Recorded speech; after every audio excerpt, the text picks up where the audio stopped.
काले बादलों से ढकी रात, घना जंगल और जंगल के बीच में जलता हुआ कैंप फायर। चार दोस्त राघव, समीर, कविता और प्रिया एक साहसी यात्रा पर निकलते हैं। दिन भर की थकान के बाद उन्होंने जंगल के बीच में एक जगह ढूंढी जहां पर उन्होंने अपना कैंप लगाया। रात गहरी हो चुकी थी। चारों कैंप फायर के आसपास बैठ जाते हैं। राघव ने कहा, तो आज की रात को रोमांचक बनाने के लिए क्यों न एक डरावनी कहानी सुनाई जाए। राघव ने प्रस्ताव रखा। प्रिया, जो हमेशा डरावनी कहानियों की दीवानी थी, उसने तुरंत हाँ में हाँ मिलाई। हाँ, मुझे कहानी बहुत पसंद है, चलो अच्छी कहानी सुनाओ। समीर, जो अक्सर राघव की कहानियों से डरता था, उसने थोड़ी हिचकिचाहट से कहा, ठीक है, लेकिन ज्यादा डरावनी नहीं होनी चाहिए।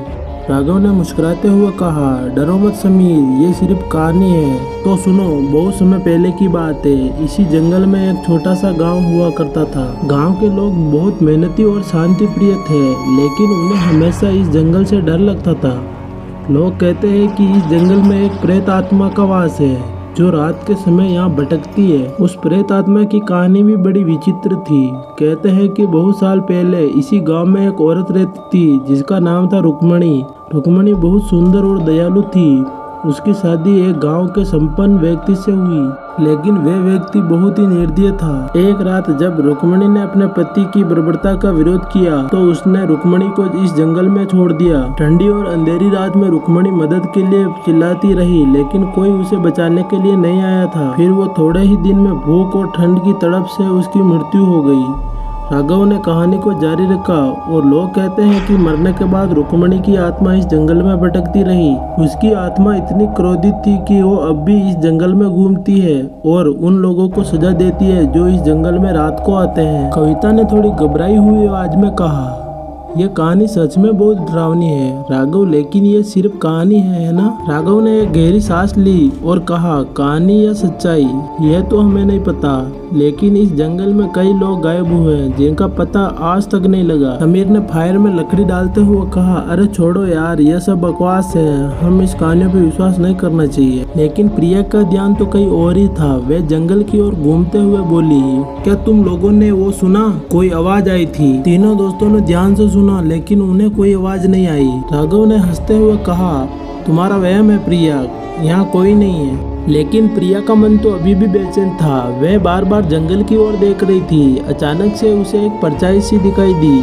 वहाँ देखो, कोई है, उसने घबराते हुए कहा। राघव, समीर और कविता ने उसी दिशा में देखा, लेकिन वहाँ कुछ दिखाई नहीं दिया। समीर ने कहा, सच में तुम्हें वहम हो रहा है प्रिया, चलो अब सोने चलते हैं। चारों ने अपने टेंट में जाकर सोने की कोशिश की, लेकिन प्रिया को नींद नहीं आ रही थी। उसे लग रहा था कि कोई उसे देख रहा है। अचानक उसने फिर वही परछाई देखी। इस बार उसने साहस जुटाया और धीरे धीरे उस दिशा में बढ़ने लगी। जैसे ही प्रिया उस जगह पर पहुंची, उसे एक औरत दिखाई दी। वह औरत सफेद साड़ी में थी और उसका चेहरा धुंधला था। प्रिया ने डरते डरते पूछा, तुम कौन हो? वो औरत धीरे से बोली, मैं रुक्मणी हूँ, इस जंगल में भटकती रहती हूँ, लेकिन तुम यहाँ क्यों आई हो? प्रिया का दिल जोर जोर से धड़कने लगा। उसने कहा कि मैं यहाँ अपने दोस्तों के साथ कैंपिंग पर आई हूँ।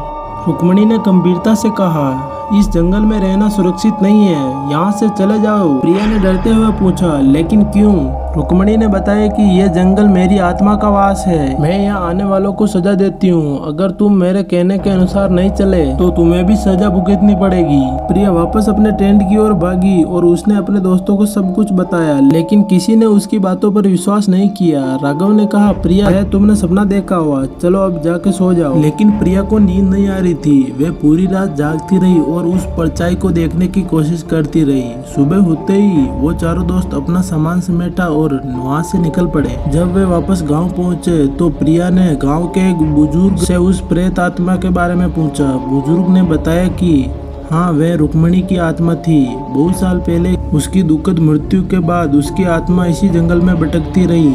लोग कहते हैं कि उसकी आत्मा आज भी यहाँ है और रात को भटकती रहती है। प्रिया का चेहरा सफेद पड़ गया। उसने सोचा, क्या सच में मैंने रुक्मणी की आत्मा को देखा था? समीर ने प्रिया को हिम्मत दी और कहा, जो भी हो, अब हम सुरक्षित हैं, हमें बस इन सब बातों को भूल जाना चाहिए। लेकिन प्रिया के मन में वो रात हमेशा के लिए बस गई।